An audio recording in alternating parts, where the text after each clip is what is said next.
Hello friends, welcome back to another blog.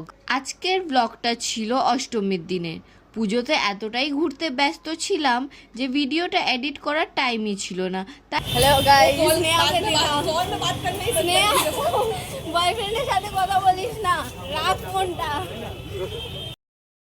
তো অষ্টমীতে আমরা আমি অনুষ্কা অ্যান্ড আমাদের স্কুল ফ্রেন্ডসরা চলে গেছিলাম নর্থ কলকাতা।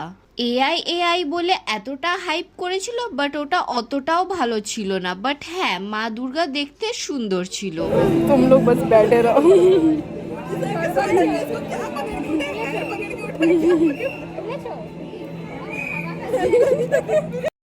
তারপর আমরা কুমারটুলি পার্কের দিকে রওনা দিলাম। এটার থিমটা কি ছিল কিছুই বোঝা যাচ্ছিল না, তাই আমরা তাড়াতাড়ি করে মাকে দেখে বেরোতে লাগলাম। আর কুমারটুলি পার্ক গেলে যদি তুমি রাইডসে না উঠলে তো আর কি করলে, তাই আমরা ঝটপট করে নাগরদোলায় উঠে গেলাম।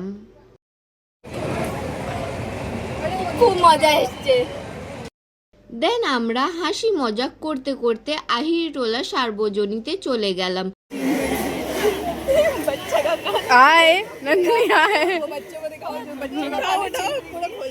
ये बच्चा का डोसा नंदिनी खा ले रही थी, छीन रही थी, बोल रही थी ये मेरा डोसा का प्लेट है, मुझे दो।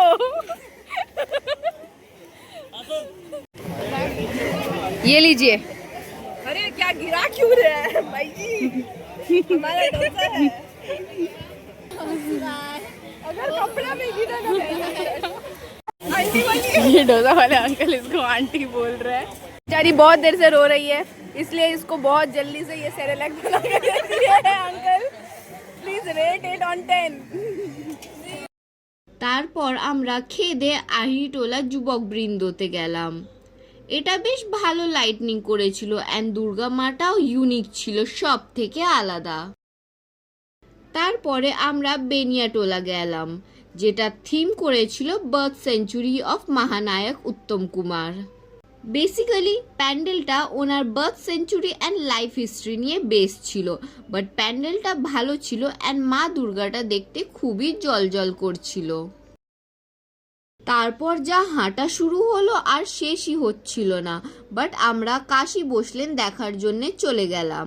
এখানে এতটাই ভিড় ছিল যে কারোকে দাঁড়াতেই দিচ্ছিল না অ্যান্ড খুবই বাজে ম্যানেজমেন্ট ছিল। অ্যান্ড আমাদের ভাগ্যে তো ডান্স পারফরমেন্সটা ছিলই না। তারপর আমরা বেরিয়ে নলিন সরকার স্ট্রিট চলে গেলাম। ওটার থিমটা তো একদমই আলাদা ছিল, সাত ভাই চম্পা ছিল ওটার থিম। এখানকারও লাইটনিং খুব ভালো করেছিল অ্যান্ড মাটা দেখতে এতটাই সুন্দর লাগছিল কি বলবো, মানে খুব খুব মিষ্টি অ্যান্ড সুন্দর এক কথায়। So that's all for Durga Puja and শুভ বিজয়া সবাইকে।